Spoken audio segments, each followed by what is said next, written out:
Anybody in the back? Okay, great. Thank you for being here tonight here at TBI and also joining us online. My name is Lauren Slovic, and I am chair of the Jewish Federation of Lane County Social Services Committee, and I'm standing in tonight for our social services coordinator, Leslie Griffel. Leslie organized our four-part series. Okay. All right. We'll do.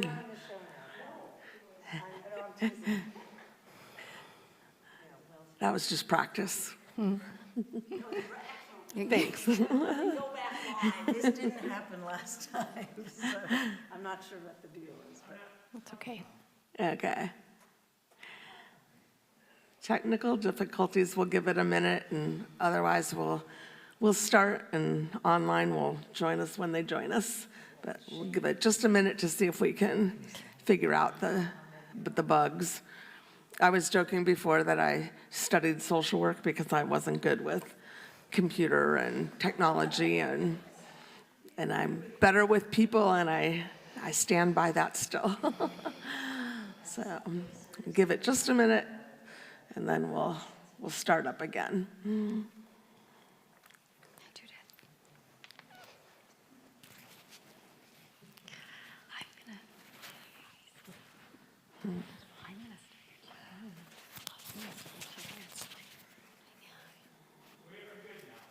Okay, all right, let's try this again.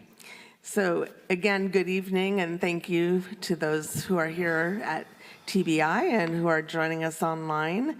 I'm Lauren Slovic, and I'm chair of the Jewish Federation of Lane County's Social Services Committee, and I'm standing in tonight for our social services coordinator, Leslie Griffel. Leslie organized our four-part series, but is unable to be here this evening. And tonight we have with us Abby Gershenzon and Willow Cordain, who will be presenting and helping to facilitate. Abby is a part of Willow Care Consulting, a service that guides families in choosing a senior care community. Abby spent 4 years as regional coordinator for the Alzheimer's Association, followed by 2 years as community education coordinator for Signature Home Health and Hospice. She aspires to bring education resources and support to families navigating the dementia journey and to professionals in care communities. Abby also serves on the board at Olive Plaza, a 150-unit building that houses low-income seniors in downtown Eugene, as well as on the board of Senior Provider Information Network, also referred to as SPIN. And Willow is a native Oregonian. She grew up in Eugene and has her Bachelor's of Science degree in Health Education and Promotion from Oregon State University. She has worked in independent living, assisted living, and memory care communities in admissions as director and sales associate. She is the owner of Willow Care Consulting, and she has been guiding families in choosing a senior care community for themselves or their loved one for 6 years. Willow is on the Alzheimer's Association Committee and was their walk chairperson for the 2014 and 2015 Walk to End Alzheimer's. She is the co-facilitator of a 10-week memory loss series for those with dementia and their care partners, provided by Elder Health and Living. She is also a member of Southtown Rotary and president of her HOA. So welcome to Willow, and we'll turn it over.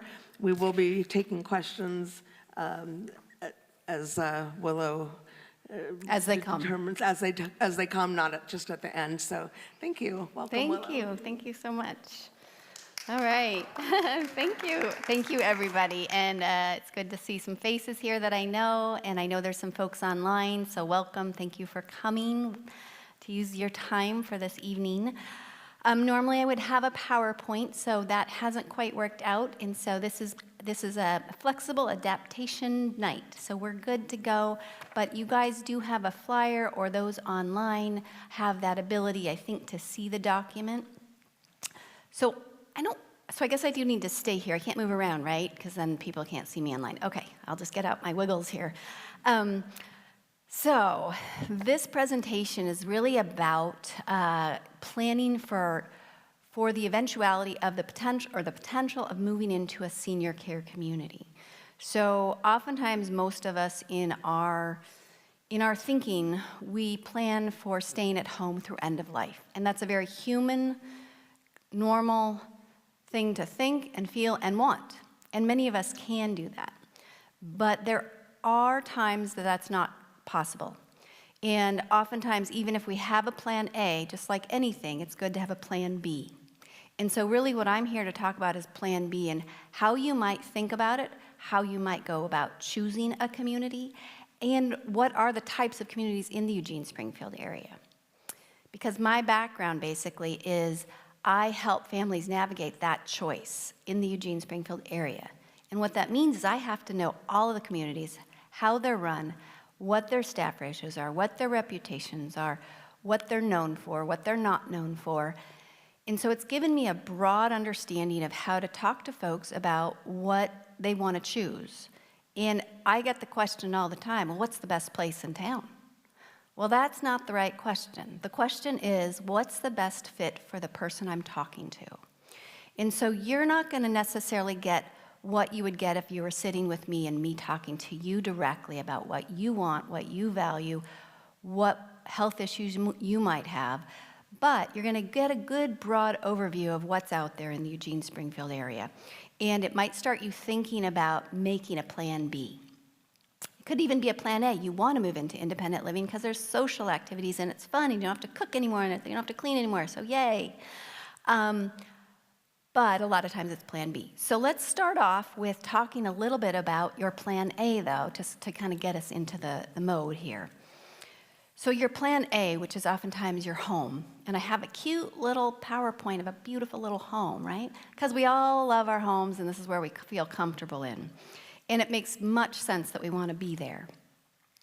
So there are some really good reasons to, want to stay home. We're oriented to it, it's stable. If we have a spouse, our loved one is potentially going to help care for us. And there's nothing like one-on-one care by a loved one who knows us, right? You can't really replace that exactly.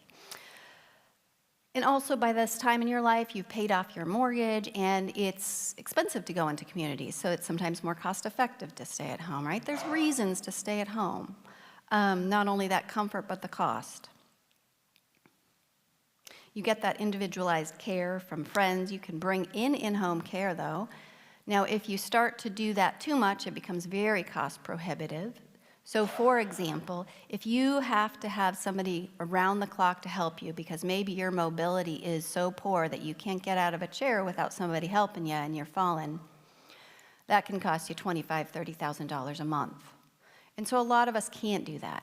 But they can come in maybe twice a week and they can help you with a shower, they can do a little cooking and cleaning.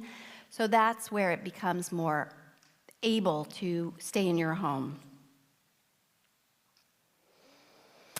So if you're looking under Plan A, you'll also notice that Medicaid will provide up to 15 to 20 hours each week of some care if you need that.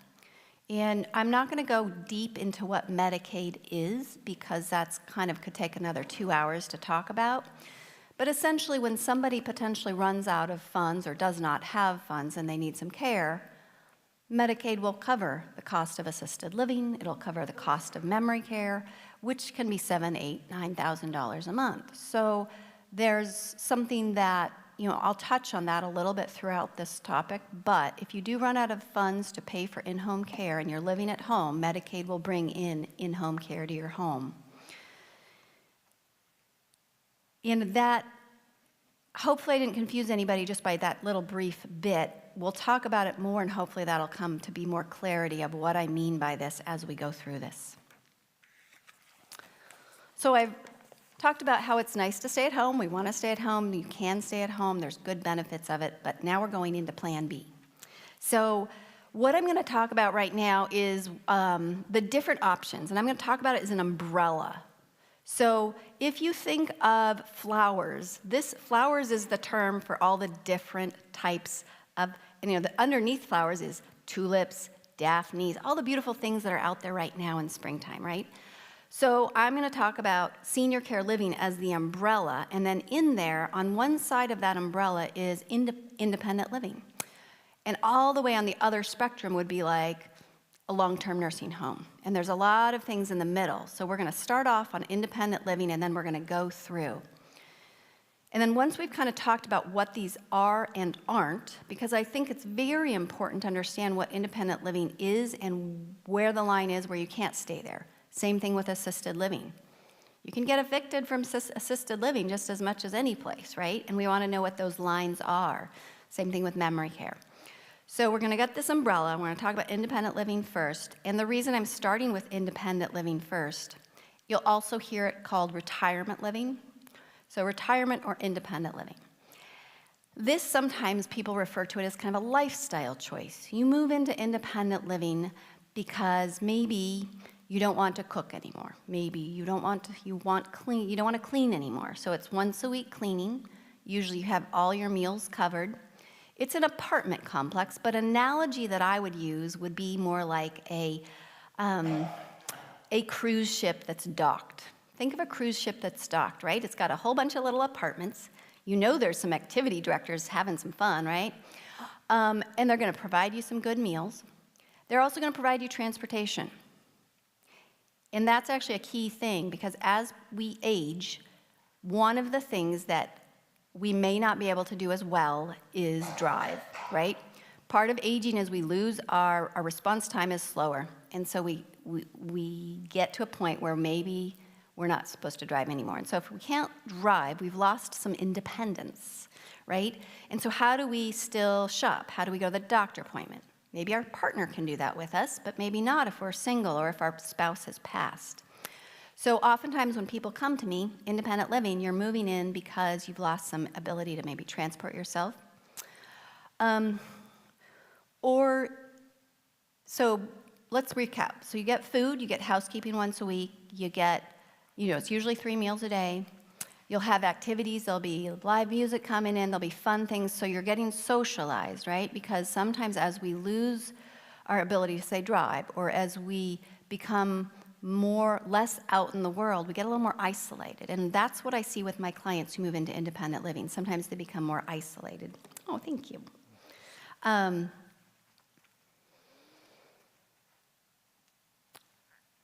There also is a sense of security. If you're moving into independent living, sometimes you're moving in because you're a little bit wobbly. You need a walker, you need things like that. And some of them will have a pendant, so you put it around your wrist or your neck, and you can press that if you fall. There's not really caregivers there, but there's somebody in that building that can come to you in an emergency. So what isn't independent living? There's no caregivers there. So if you need assistance with your medications because you have a little bit of memory loss, that's not going to be a great place for you. Although I will say at all these communities, there is what we call folks who are a little pleasantly confused. And that just means maybe early stage memory loss, right? That's okay. As long as you can go from your 3rd story of that assisted independent living down to the dining room and you remember where your apartment is. But if you start to wander into other people's apartments, they're going to evict you. So I did talk about Medicaid briefly, that it will cover assisted living and memory care if you run out of funds and you need that type of care. It will not cover independent living. The reason for that is because there's no care there. The reason that the state of Oregon says we want to cover assisted living for you is because they want to try to keep you out of long-term nursing home. Long-term nursing home is the most expensive for me and for the state of Oregon. If we can get the care they need in an assisted living, that's a lot less expensive. There's no care provided in independent living, so that's not going to be covered. So you have to pay out of your pocket, and you have to be able to pay as long as you need to live there. On average, you can really range in prices. You can go down as low as about $1,800 or $1,500 maybe for an independent living apartment, all the way up to like 7,000. So it's going to range really, and it's going to range because some of these places are fancy and have pools and stuff like that and wonderful things. And some are going to be fabulous because somebody's on a fixed income and $1,800 covers their utilities, their food, their transportation. So one of the things I thought is a lot of talking at you guys, and now I don't even have visual fun stuff, and I can't even move much. So I'm going to talk about, I'm going to give you a resident profile. What that means, it's a client, and it's a story of how they went into independent living. And I'm going to do that for assisted living and memory care, so it gives you a flavor where lines are. So Betty's husband passed a year ago, and her eyesight has gotten worse. She can't drive anymore. Because of this, she is getting isolated and therefore getting depressed. Because of her depression, she is not eating well, eating sweets mostly, and her doctor now just told her she's pre-diabetic. She has mobility issues, but uses a walker and can still get out of the chairs and bed on her own. She can still take her own medications as long as her daughter picks up the prescriptions. Her daughter is influencing her to move, and she is amenable. So that is somebody who would do well in independent living, right? In fact, she's probably going to flourish because she's gotten isolated and depressed, and now she's going to have to engage because she needs to go down 3 times a day for her meals in the dining room, and just by virtue of that, she's going to have engagement, right?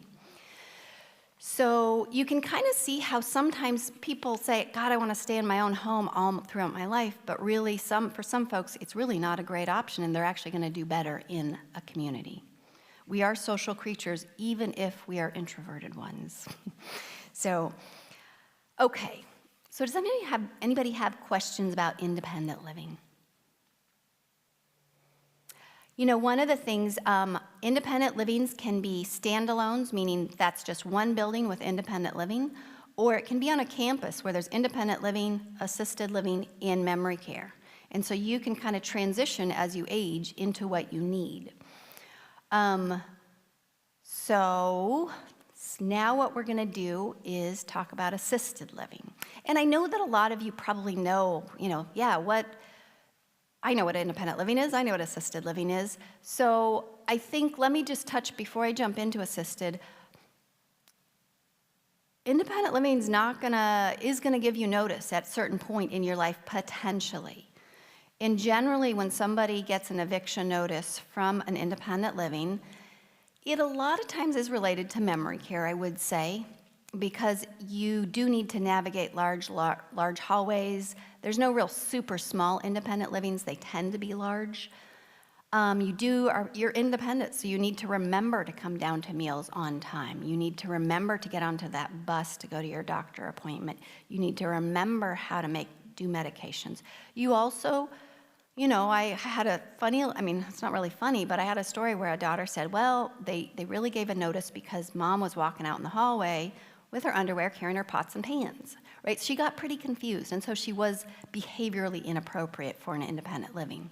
Perfectly appropriate for memory care because they know how to redirect and help and all of that. Okay, so assisted living is now really the meat of care, right? Assisted and memory care are the meat of the places that we will likely move ourselves or our loved ones into at a certain point. So it is going back to that boat analogy, the cruise ship that's docked. It's just that instead of all the fun love boat stuff you got going on, you also got caregivers. You've got medication aides. You've got nurses. You've got much more staff that wrap around you. Now, the odd thing about this is that in independent living, you're paying for, say, a 600 or 700 square foot apartment for, let's say $3,500. Well, this is the opposite of normal real estate. So in assisted living, that goes down, the size goes down. Maybe you're getting 550 square feet for a 1-bedroom, and your price jacks way up.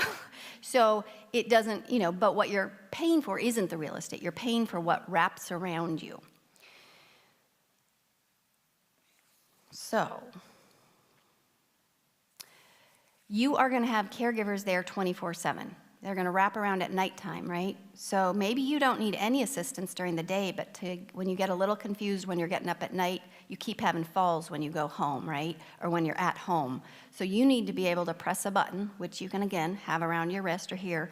But it's not just for emergencies, it's for assistance.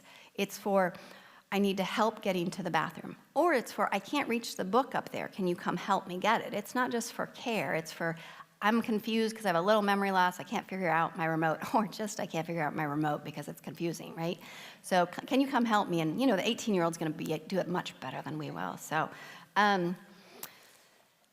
this is where you're going to have a studio option, you're going to have a one-bedroom option, you're going to have a two-bedroom option. And assisted living is, again, in apartments.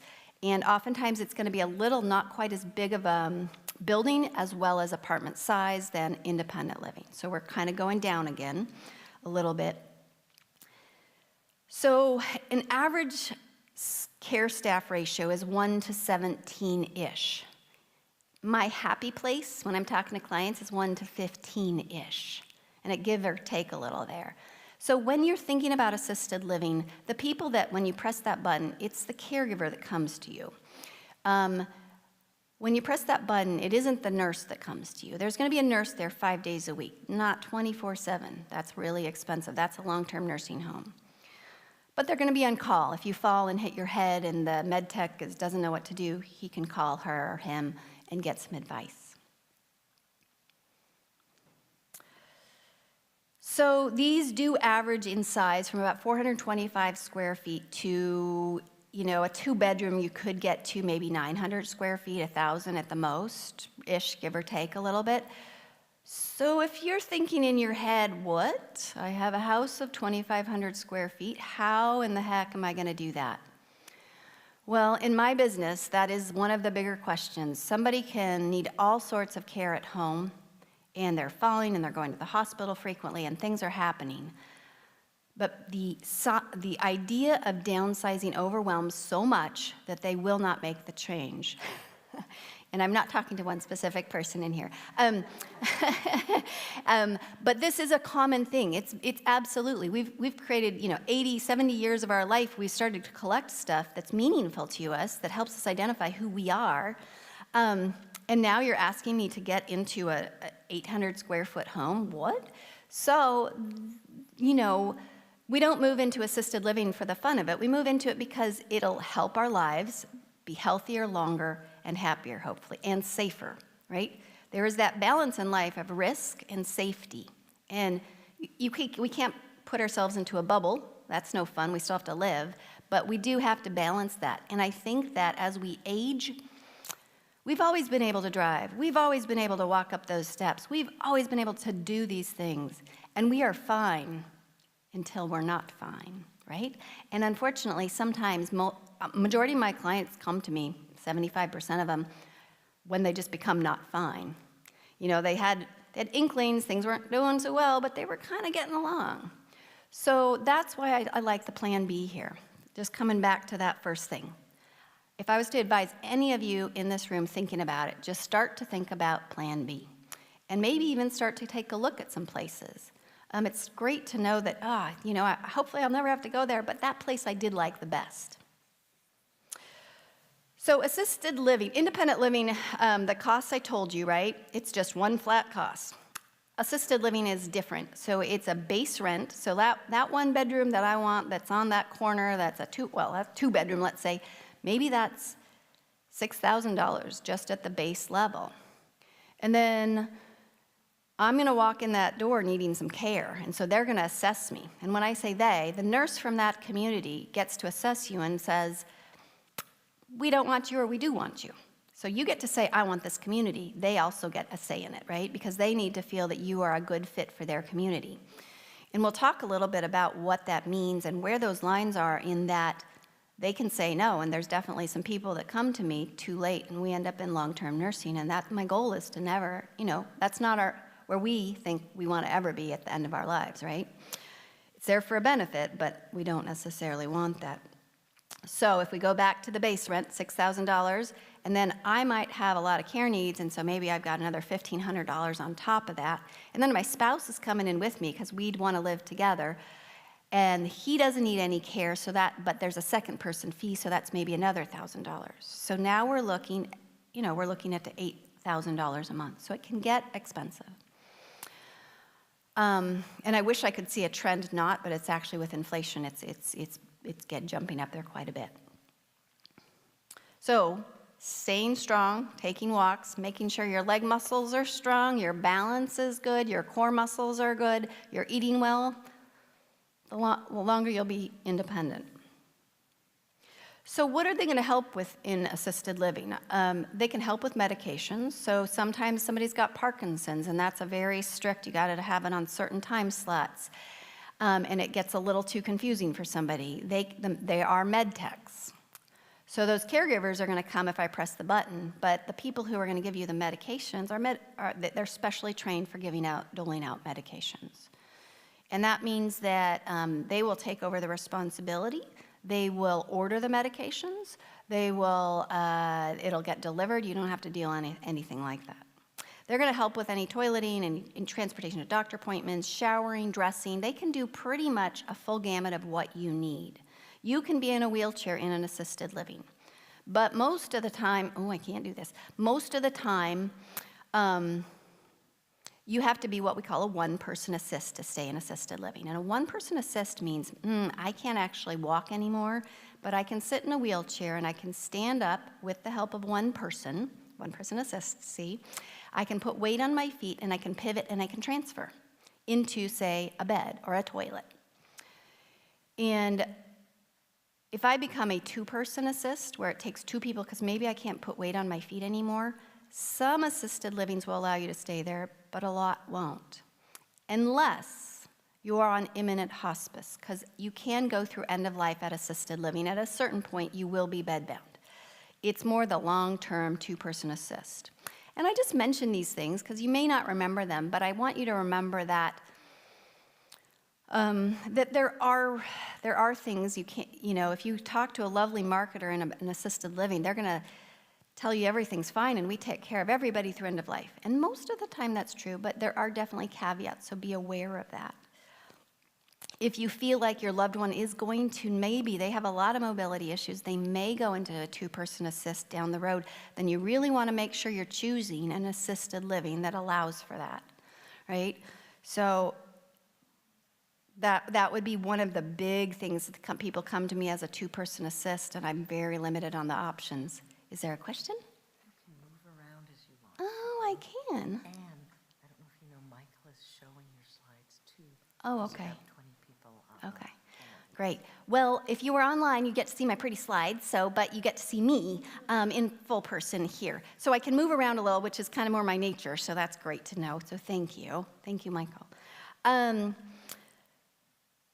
So if you've got really unstable insulin, there's some other reasons you can either not be accepted by that nurse. Extensive wound care. They're somewhat limited to people with diabetics usually with these things, but there are some things where you won't get accepted into assisted living. But for your case, unless you have really insulin diabetic, the mobility is the big issue you have to think about.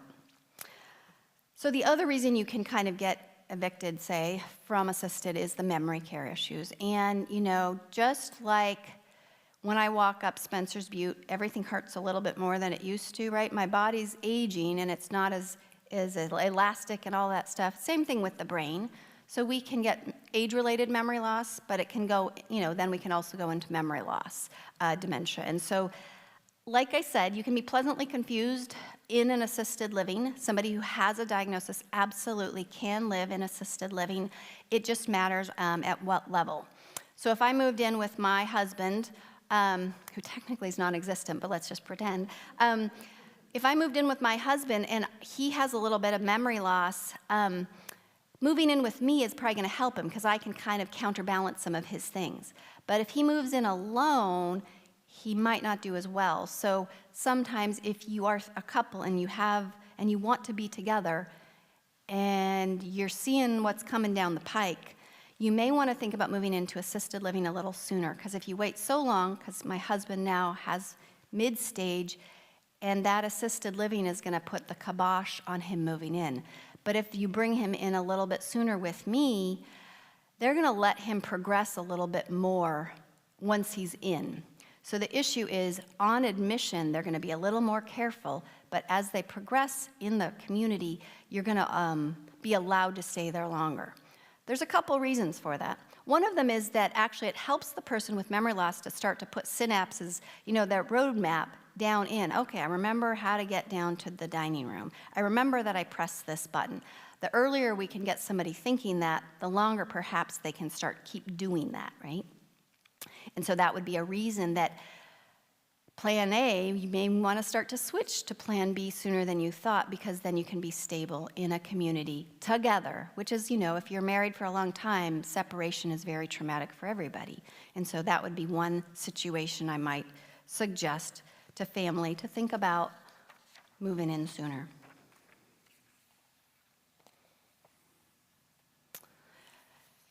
So I mentioned that you can have a campus with independent living, assisted living, and memory care, right? Well, in a situation where maybe somebody's got memory loss and it's a little too far along to move into assisted living, but the wife, myself, let's say, really wants to be close to my husband, so maybe I move into that campus that has independent living and then memory care, and then I can walk and see my husband every day and be with him and eat lunch with him every day, right? So there are different ways to work this situation as well.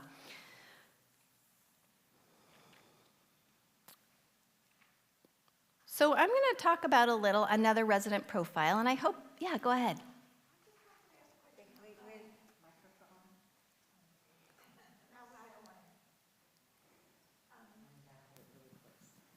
Well, are you just as apt to get judged for independent living Right. as you are for assisted? Okay, so the question is, are you going to be assessed for independent living as you might be for assisted living?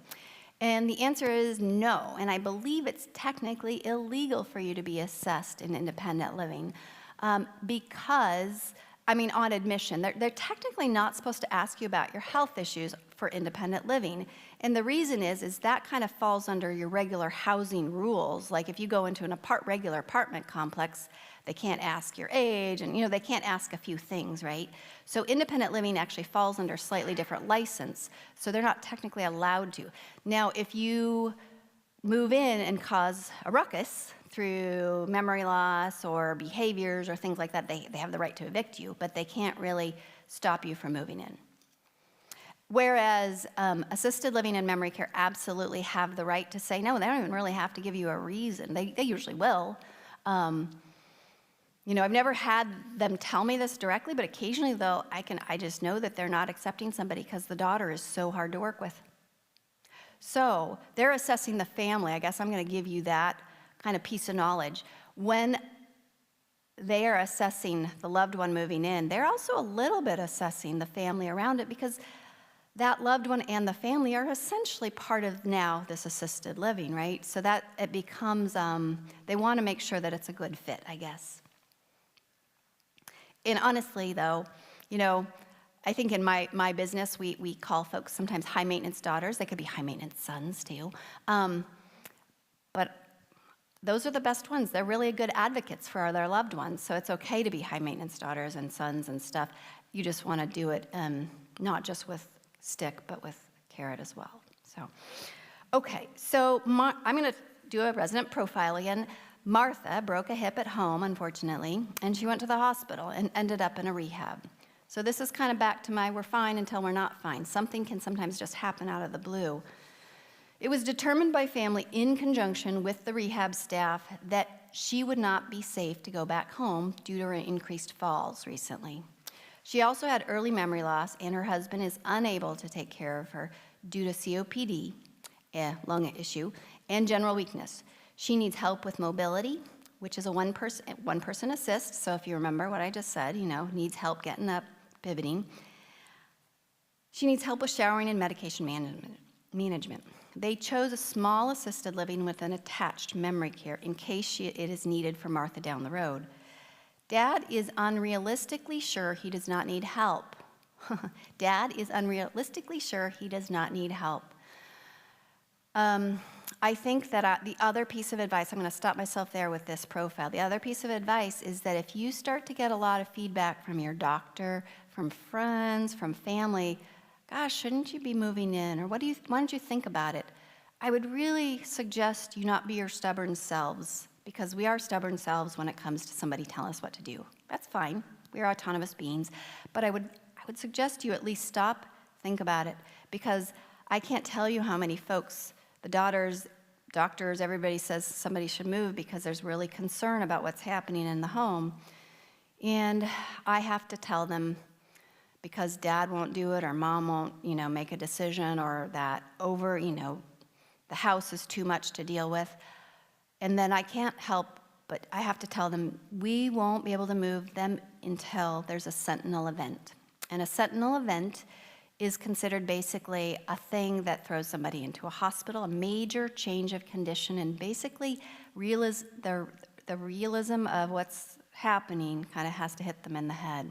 So it's usually, okay, I get the call from the daughter now, 8 months later, mom's in the hospital, this situation's happened, we're in, we've got 2 weeks in rehab, now we have to make a decision, lickety-split, who's got openings, which place do we like, what kind of care do we need, and it's very stressful on everybody.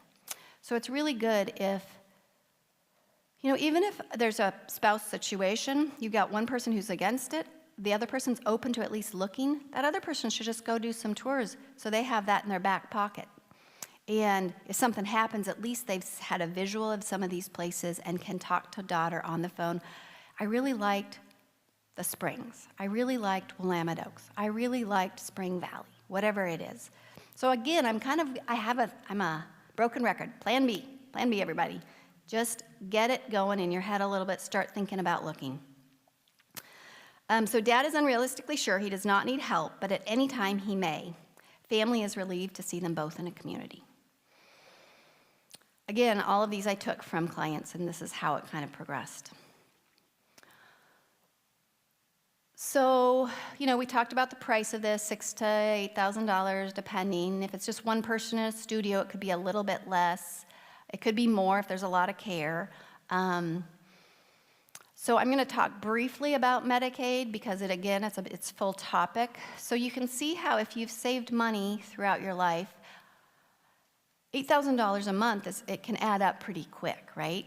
And so sometimes if somebody comes to me and they're let's say 82 and they're actually relatively healthy, but they need to move into assisted living, there's some reasons, and they've got a $7,000 a month bill, that's $86,000 a year plus their own bills, and they've only got maybe $250,000 in the bank. So they can easily go through that in like about 3 years, and depending on their lifespan, there's a risk that they're going to run out of money. So what happens in that state? Luckily, Oregon, we are lucky. Oregon is generous to our senior population. And what do I mean by that?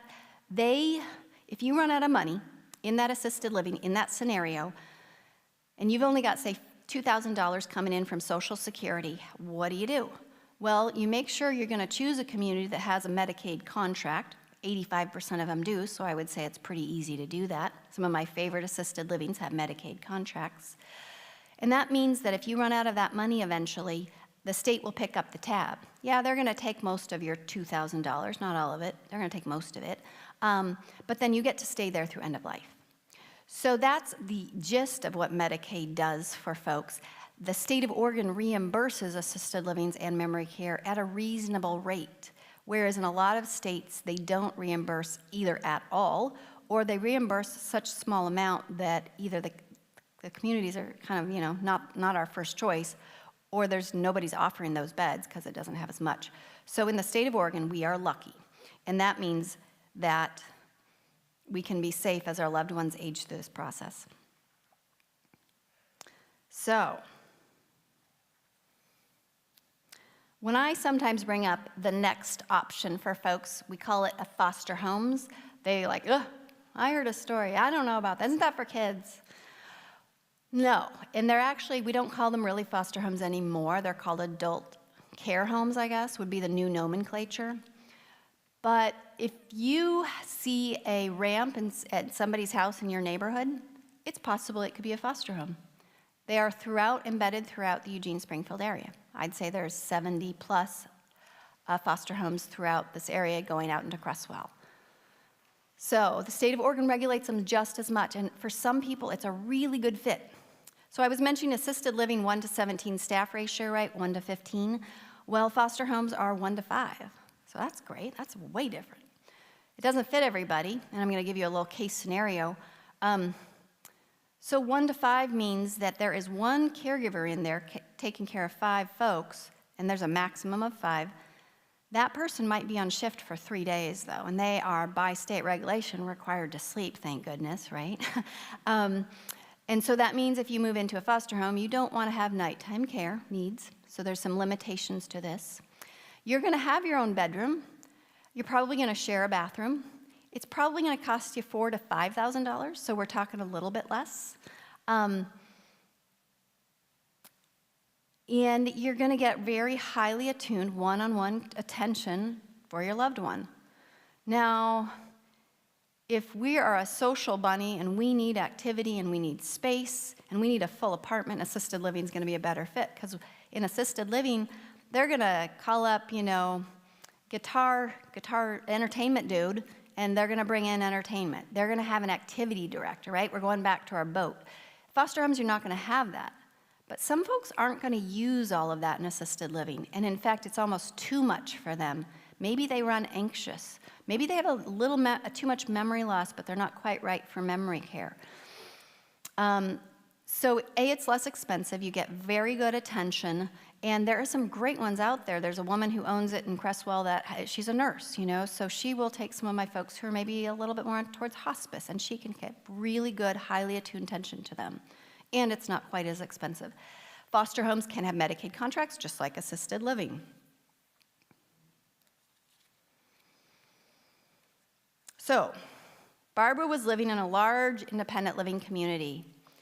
She was starting to get confused about how to get to the dining room, little memory loss, right? She was getting weaker and falling, as anxious and grumpy with staff. So staff weren't too happy with her either. She couldn't remember to take her medications. She needed help with toileting, frequent help with her anxiety due to dementia. She is unlikely to be a wander risk, so she's not going to, jump out that door, even though she's got a little memory loss, and she sleeps through the night. She needs gentle, consistent attention in a quiet community to decrease her anxiety. She does better with low stimulation, so not a lot of activity. Helping her to the bathroom frequently is needed, as she forgets she is a fall risk, and she will not use her walker as needed or remember to ask for help. So she is perfectly appropriate for foster home. She would not be good in assisted living, and she's not really needing memory care necessarily. Family decided that was a better fit. Any questions so far? Yes.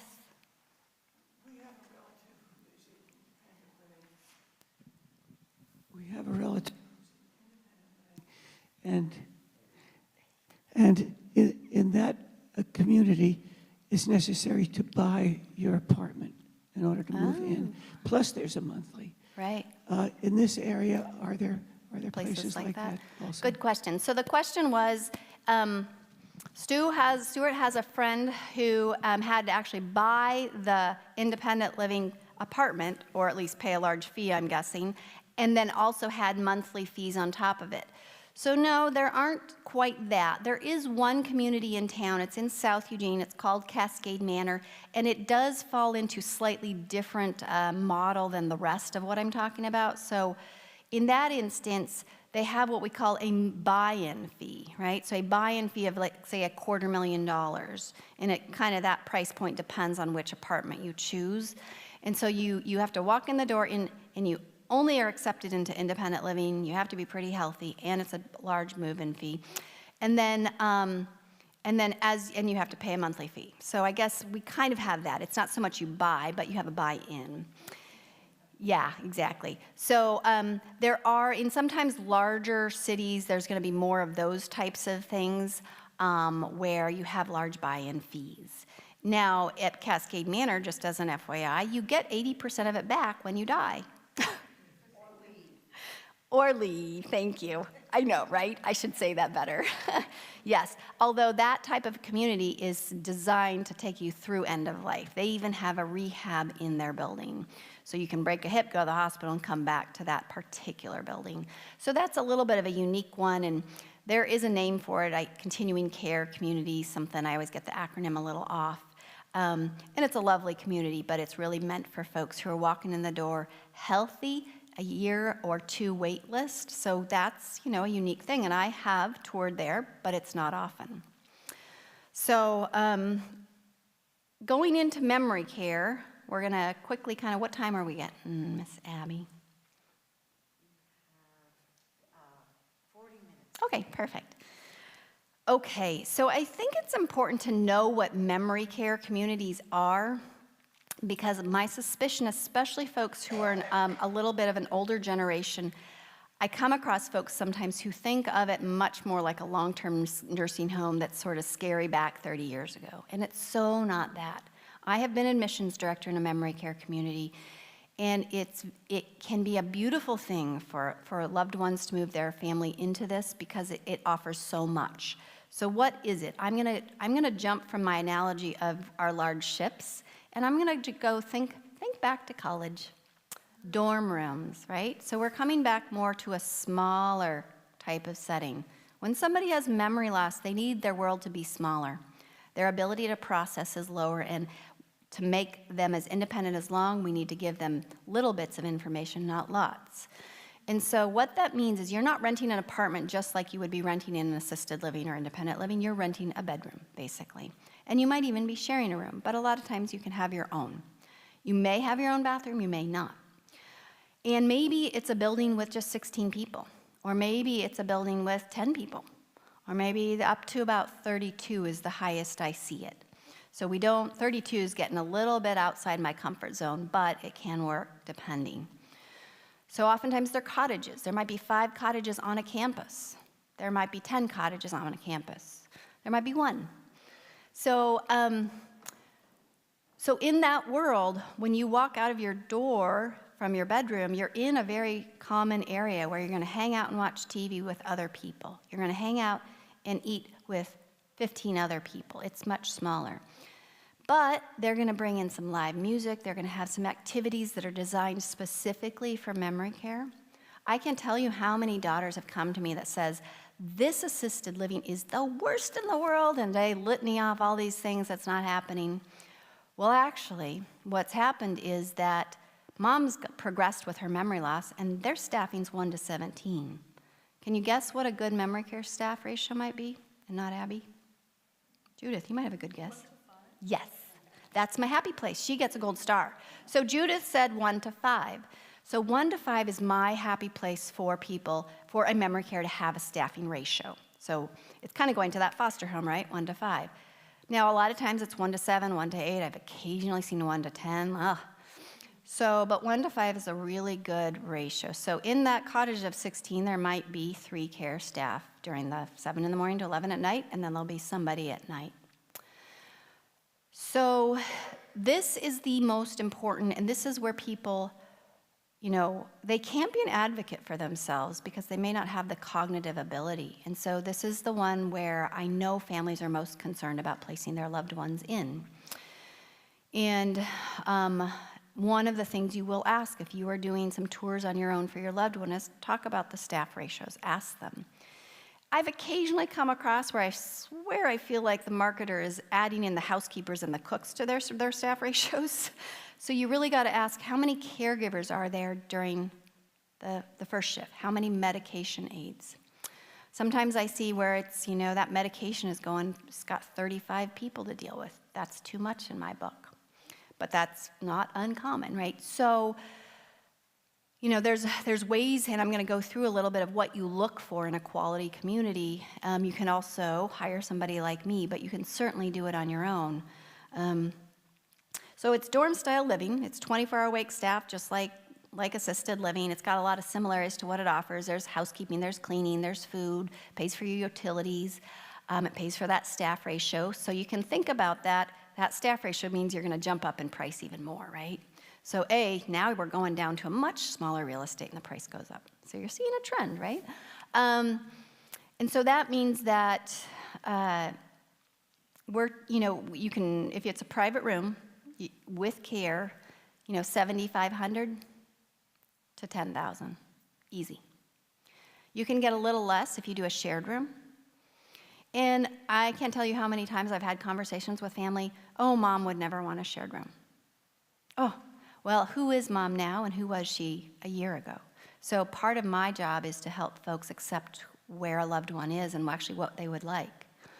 I mean, sometimes I did a great job in the memory care, right? I had these two little ladies and they both woke up late. Their both names were Betty. It worked out beautifully. They really liked each other in that room. So we can't judge always where somebody's at with memory loss. And that's where we kind of have to talk to other professionals to help us accept where things are at. So memory care is locked. If I had a PowerPoint, I would show you what that means, because sometimes people say, Dad was a forester. He is going to go crazy if I lock him into memory care. So if he's somebody like that, I'm going to talk about the community that has a big, huge garden space and has 5 cottages that surround it and has fences around it. And it's a whole little neighborhood, and it's lovely. It's very pretty. That's going to be the best fit for him.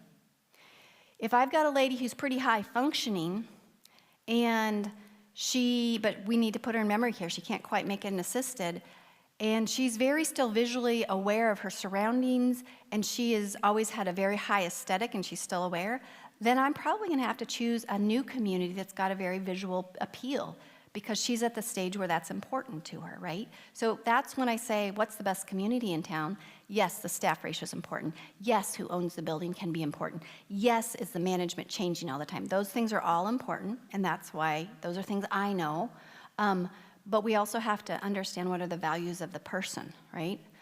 It's really important for a person to have outdoor space. It's really important for a person to have their private bathroom because they're at that stage. So that just gives you a flavor of what it is that I do and how you can start to think about it too.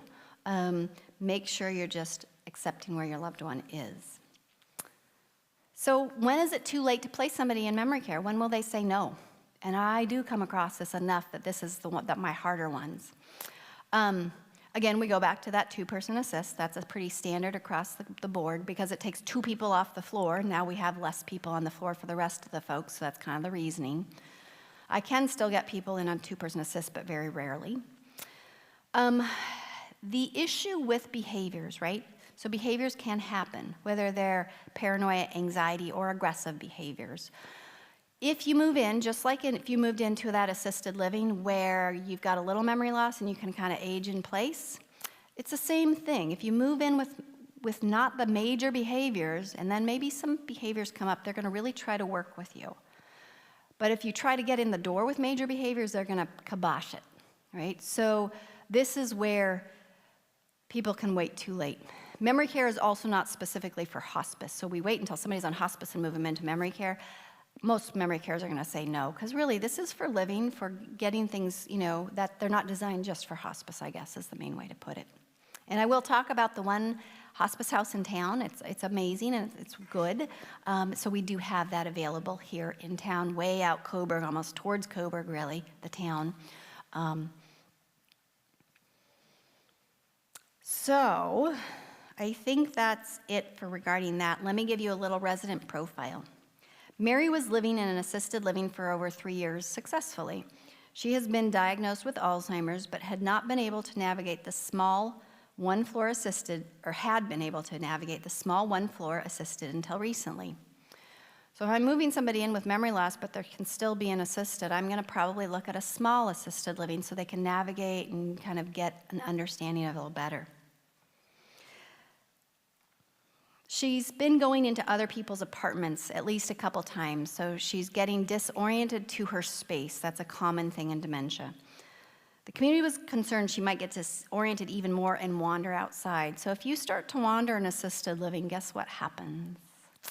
You get an eviction of 72 hours, or you have to bring in 24-hour care, which I told you is about $25,000 to $30,000. So you really want to kind of start thinking about it. When that care community comes to you and they have a care conference with you, and you're the daughter, you're the spouse, and they start to say, you know, you really need to be looking at a memory care, and you push it off because you don't believe that, listen to them, I guess, is the biggest advice, because you can get into that scenario I just said, which is not a fun one to be in. So she's also forgetting when to come to meals. She still likes to go to activities. This is Mary again. But family notes she is unable to participate well in many of the activities. She can't play cards anymore. But she's happy if she has things to do and some purpose in her days. We are purpose-driven people. We need purpose, right? So we want to make sure that that community is offering the activities that help create purpose. Can they help at the front desk? Can they help put, plates on the table if they want? So we placed her into a memory care that has a high level of activities and enough high-functioning residents. So she has peers at her cognitive level. So we really have to look at who she is, and not just the community, but who's living in the community. Can I say, oh, that looks just like Mom? I could see them getting to be friends, right? You want to assess that.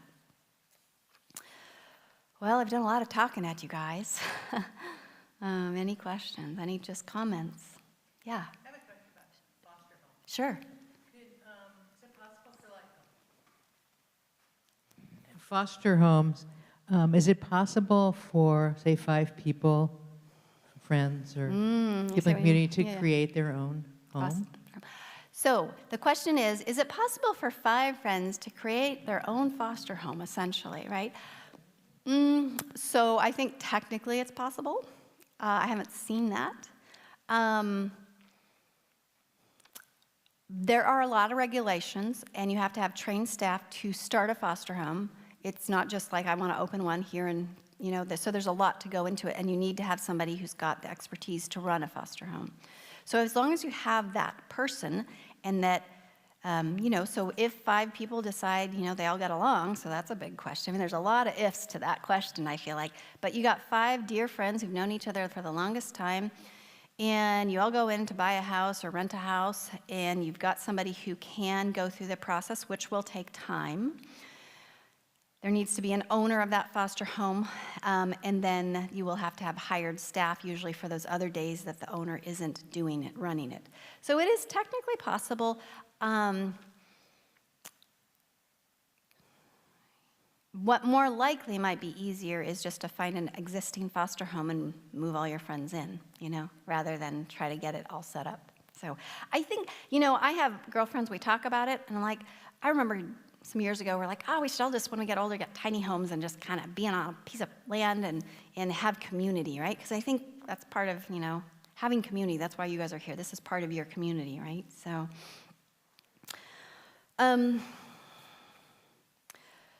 I've interspersed throughout this discussion what you want to look for a little bit. I've talked about staff ratios. I briefly mentioned, sometimes ownership of the community does have an impact. So I've worked in independent living where it was owned by a large corporation, and there was certainly a lot of pressure, I would say, on me as the marketer to move people in at the end of the month because investors in New York had a say in this. I mean, sort of, not exactly, but that can have an impact. And so sometimes, not always, there can be good communities that are in that, but if you're touring, who owns it? Oh, is it a guy who just lives in Portland? Great. That means he probably is in the community, owns it, and has an established, foot in the game for making sure that community still stays well and a good reputation. Yeah. So can you all hear? Yes. There's a question from the YouTube channel audience, and there is a presentation on that's going to include hospice, but this person is asking, can you talk a little more about hospice care in a facility or at a home? Absolutely. I can do a brief overview, like it sounds like there'll be a presentation going more in depth. So hospice, there's like 5 or 6 hospice agencies in town, and you get to choose which one you want for yourself or your loved one. And they come into wherever you're at. They'll come into your home. They'll come into independent living, assisted living, and memory care, foster homes as well.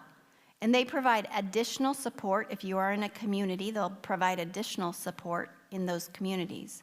If you're in your home, they'll provide support. And so you can go through end of life in all of the communities I've talked about.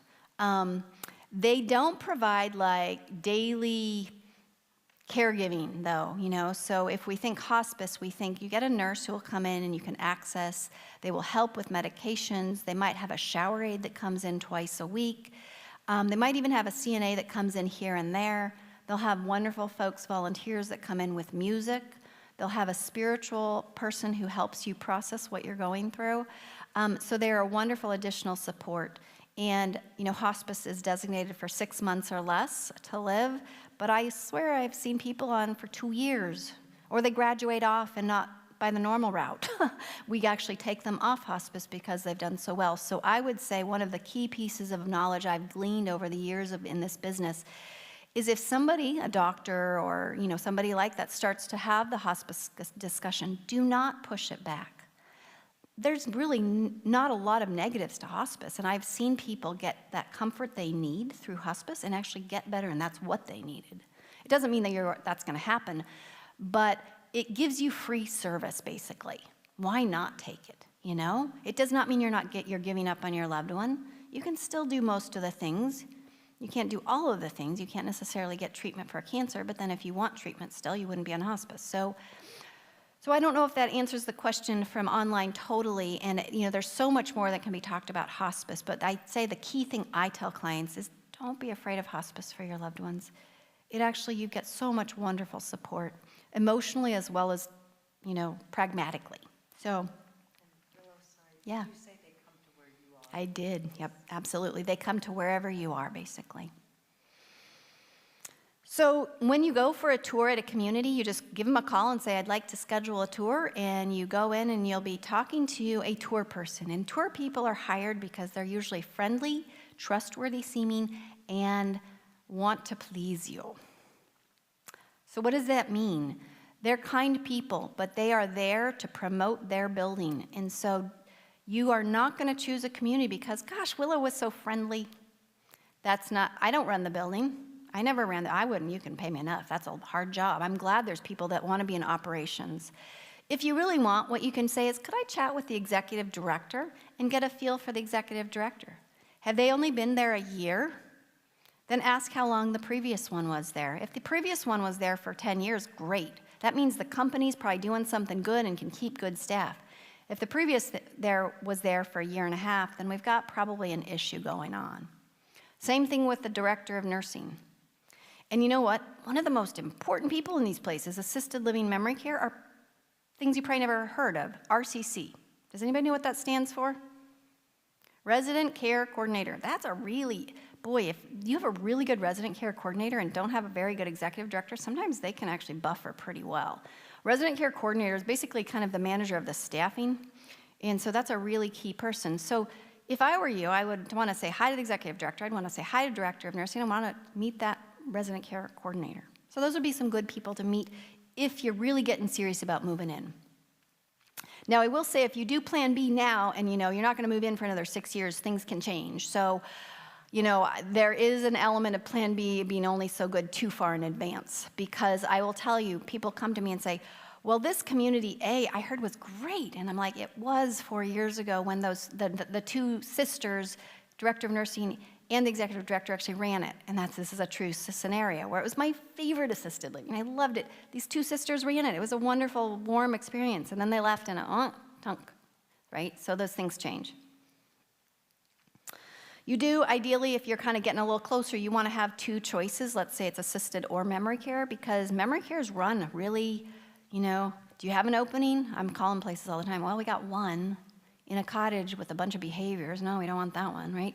So you want to have a couple, the first choice and a second choice, because what if something happens and you got to make a decision quick and that first place is full or not appropriate anymore?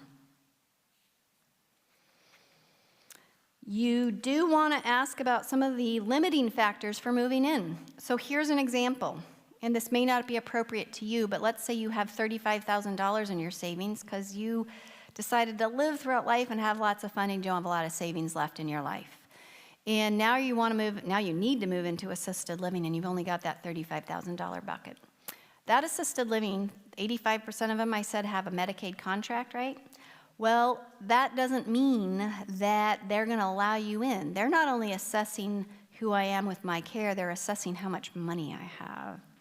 So why is that? Because just guess what? The government doesn't pay as high as market value. And so what that community is trying to do is, yeah, we want you to move in and we want you to ideally pay for about a year if you live that long. And then if you need to spend down your resources and go on to Medicaid, great. We're going to get a little less over here, but we know we'll at least have this chunk. So if I've got $35,000, that might only be 4 months private pay. And that community says, well, gosh, we only have 2 openings. We're going to try to fill that with long-term private pay. So occupancy helps determine what that community is going to accept. If they've got 6 openings, some money's better than no money, right? Really high care needs and low money, that's where I have my most difficult time finding a placement, right? So that community knows this person has a lot of care and not very much money. I will be able to find a placement. It's not going to be our first choice necessarily, although sometimes I get really lucky. Memory care, I get the most lucky. You don't have a lot of money, I can still get you into the one I like the best.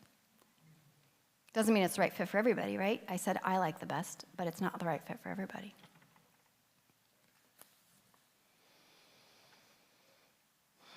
So when you're touring, to go back to that, ask what their limiting factors are. How many months private pay do you need? Technically, they're not supposed to say that, but you can ask that and they'll answer it. What are their limiting factors? We don't take insulin diabetics. We don't take 2 people as they progress. When you go do a tour, just watch how the staff interact with folks. That's a huge thing. Just sit and get the vibe. You know your loved one best, or you know yourself best. It's like buying a house, right?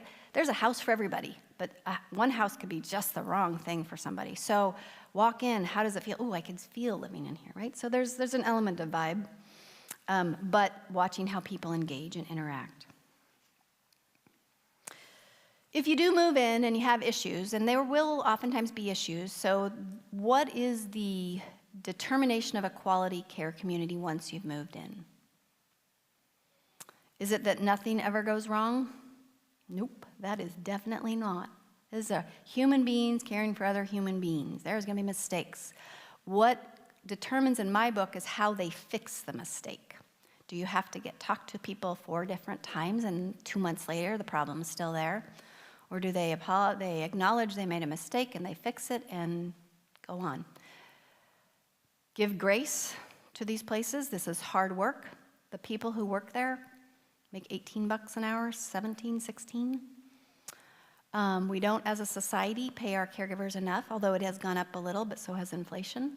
And so if you're moving a loved one in, you also want to create a relationship with those caregivers. They are human beings, and if they like you and they feel appreciated by you, they're going to probably notice your mom a little bit more and help make sure the communication of whatever issue is happening gets to you quickly.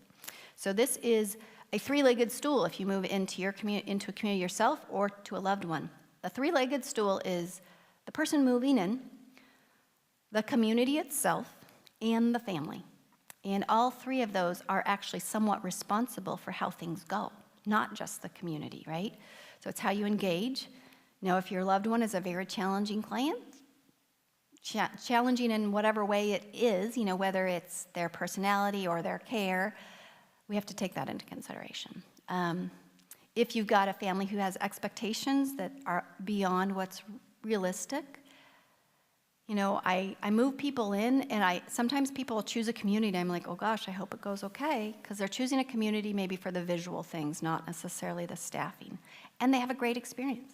And then I move somebody in who is the most best staffed place, and they don't. So it's like anything in life. We help create our own experience. And also timing, I say. Timing is life, right?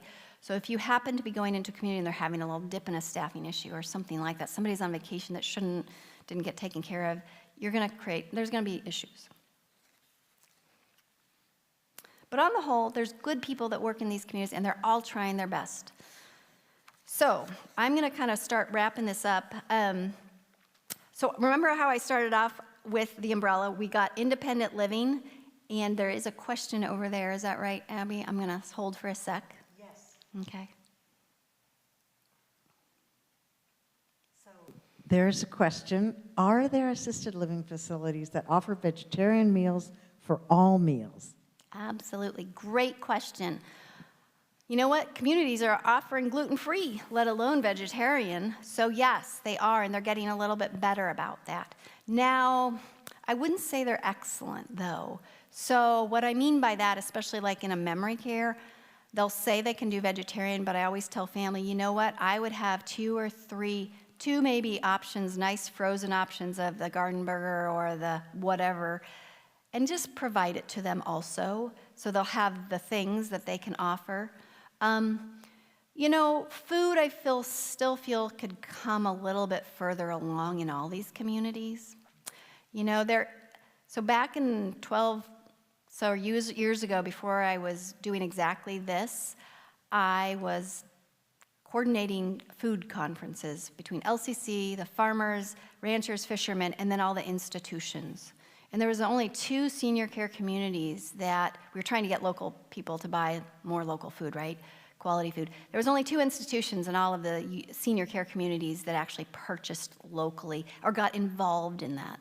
And I feel like I think the bandwagon's coming. The next generation around, we're going to have more expectations. Like, when are we going to get some organic? You know, right? So yes, they can modify, and they're getting better. Is basically vegetarian can be adapted to, gluten-free can be adapted to. You know, obviously the diabetics. What else have I heard? Vegan's a little bit hard, but I think it can be done. But I think you'll be limited and need to purchase a little bit of your own food for the chef to prepare.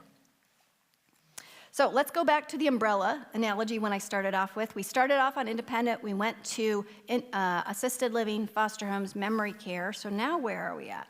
We are in rehabs. This is where, unfortunately, somebody breaks a hip, they have pneumonia, they go to the hospital, and you're in the hospital overnight, so Medicare is going to cover you to go to rehab to get physical therapy, occupational therapy, speech therapy, right?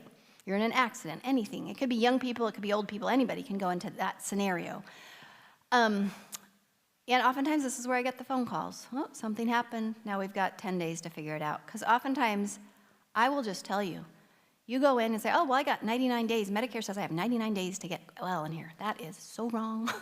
That is technically true, but Medicare is going to say if you plateau at a certain stage, we're going to boot you out the door. And so oftentimes it's a 2-3 week stint most. Now there's certainly exceptions to that, but that just so you know, that's kind of an aside. So going back to here, we've got this rehab, and in that rehab building, you have 2 sections. You have skilled nursing, which is where you get that rehabilitation to get back and to go back home, right? The other side is what we call long-term nursing homes. So that's kind of what we think of, you know, back a previous generation, that's the only option to go when you needed assistance, right?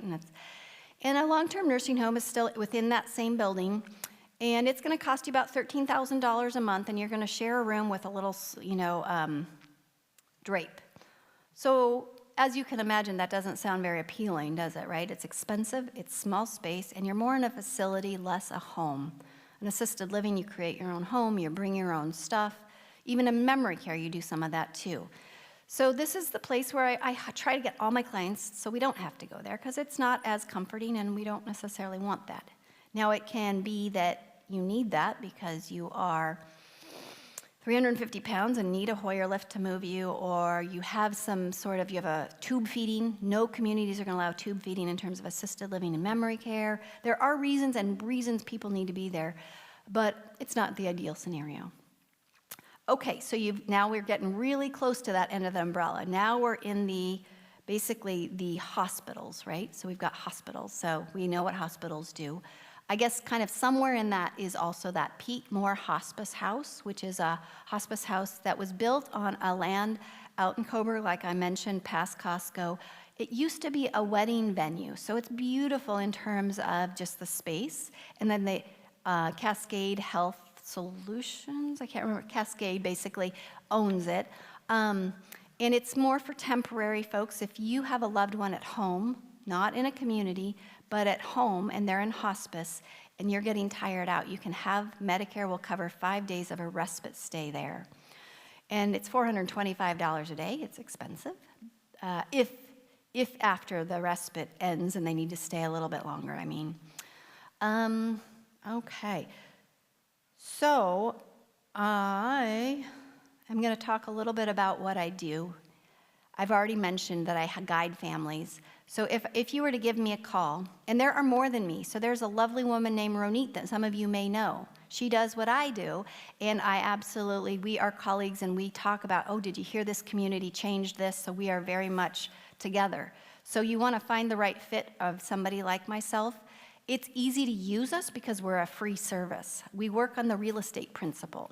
And so what that means is if you want some guidance in this, you give me a call. We're going to sit down. We're going to talk about your values. I'll talk about the values of the community. And then I'll go on the tours with you. I'll schedule them. I'll be your advocate. I'll be your real estate agent / social worker / advocate, whatever you want to call me.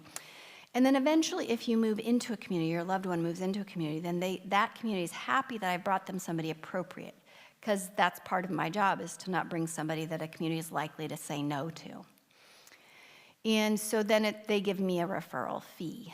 I work with all the communities. My job is to find the best placement or the best options. The way it doesn't work, just so you know, if you call all the communities ahead of time, that negates an ability for me to collect a fee, or Ronit or others. And so if you really want our service, you want to let us do some of that legwork for you. Don't call the places ahead of time, because we have to bring the community a new person they don't have in their system. And if your loved one is in Texas and they're really trying to help, it's a cousin, and they call a Place for Mom, which is a national organization that does this, but on a national level, and they don't know the communities, and there's nobody actually in Eugene, and they might only contract with 50% of the communities, so they're going to only direct you to 50% of them. That also negates my ability potentially to collect or Ronit. So I don't like to talk too much business in here. This is really about education. But if you do want the services of somebody like me and you get stuck and, oh my gosh, mom's now needing something, give Ronit. There's a wonderful woman named Jamie who does this. So that's kind of, I think, that's pretty much it. And if you hear this presentation, you're like, Willow, I just wanted some advice on this thing, whatever. I also have, what I do with my clients is, I have people who help with downsizing. I have people who, elder law attorneys, is everything in order? Do we have a power of attorney? Do we have a trust? Do we need to talk to somebody about what that Medicaid looks like? Because my loved one is going into memory care. I'm staying in the house, and that's $8,000 a month, and how do I stay secure financially? Well, there's elder law attorneys that can tell you exactly how to do that. And the state of Oregon actually says you don't have to become destitute if you're paying for your spouse's care. So there's a lot of types of resources that both Abby and I have that surround all of this discussion of actually moving, because it's a much bigger discussion. When I tell my girlfriends I'm a real estate agent and a social worker, I kind of joke. Mostly it's social work, because we also have trouble with change. I could move in my 20s lickety-split. Now I got too much stuff. I'm settled, and I need that bathroom right where I need it. And when you become 75 and 80, and maybe you have a little memory loss, transition's very hard. So, but it can be done. It can be done well. And thank you for listening to me. And please give me a holler if I can help. And is there a question back there?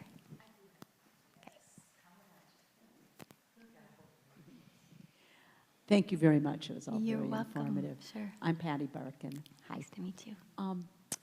I was hoping to learn tonight, it might be outside the purview of what you're planning to present, something more about the graduated care facilities here in Eugene. You explained, and I understand, independent living, assisted living, et cetera. Different venues have different, like, you alluded to Cascade Manor. Yes. They don't have memory. They have assisted living. They have rehab. They have nursing. They don't have memory care, correct. And I'm wondering if you could name a Yeah, few. a few others, sure. And tell, because I'm trying to understand, without being able to have a crystal ball, Yeah. Which of the graduated care? Care, yeah. So the question is a little bit surrounding those campuses that have independent living, assisted, memory care, rehabs, right? So that you can kind of graduate from one to the next. So if you decide, you know what, I want to make this easy for my children and not make them stressed out, and I'm going to move into independent living and have a great time, because I know a lot of people that moved into that. But then as I graduate and have more needs, I can just easily transition just down the hall, basically, to assisted living, right? So that's kind of the question, is what are there communities like that in town, and how many? So what I'd say is, yes, there are, but there's not very many. So I could probably name them off, yeah. So there's not very many that have independent, assisted, and memory care all in one. The only place that actually has rehab is Cascade Manor. That's an unusual thing, and that's what designates it as a CCR or CCRC? Okay. I always care, yeah, okay. I always get that confused with my HOA stuff. There's CC and Rs. So, you know, the Springs at Greer Gardens is one that has independent living, assisted, and memory care. They do not have a Medicaid contract, so if that's important to you. Now, they do have a couple-year wait list, so that's a unique community in that it was built recently, and it used to be where the Greer Gardens were. I don't know if you guys know that. Mr. Greer, and it was out, well, Good Pasture Island, thank you. And it's beautiful, and it's owned by a family based out of, I think, Portland, and it is gorgeous. And it's a, you know, if family want to move in there and they need assisted living now, we got a couple-year wait list usually, maybe a year. Memory care, I can get folks in there a little bit sooner. Can you enter into assisted living? You can, yeah. In that scenario, only Cascade Manor is the one that kind of limits you. You have to walk in the door pretty darn healthy. All of the others, you can absolutely, you can go directly into memory care, assisted, or independent living.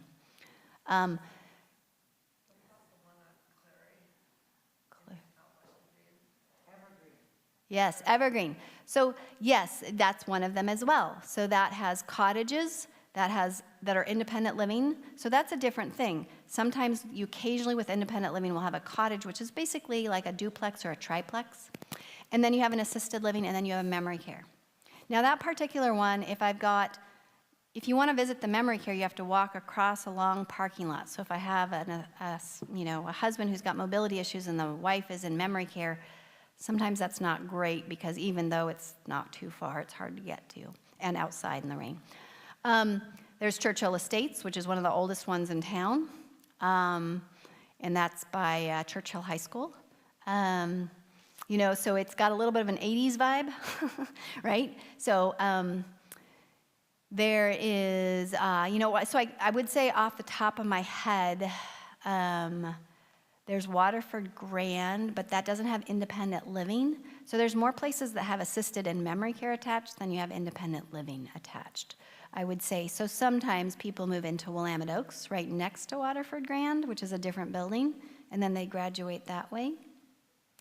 Yeah, we just don't have a huge amount of options, and I feel like I'm forgetting one off the top of my head, but we could chat. That's the Evergreen. Yeah, Clary Street is the side street off of Barger. Yeah, exactly. The gateways aren't really, no. Those are residential and memory care.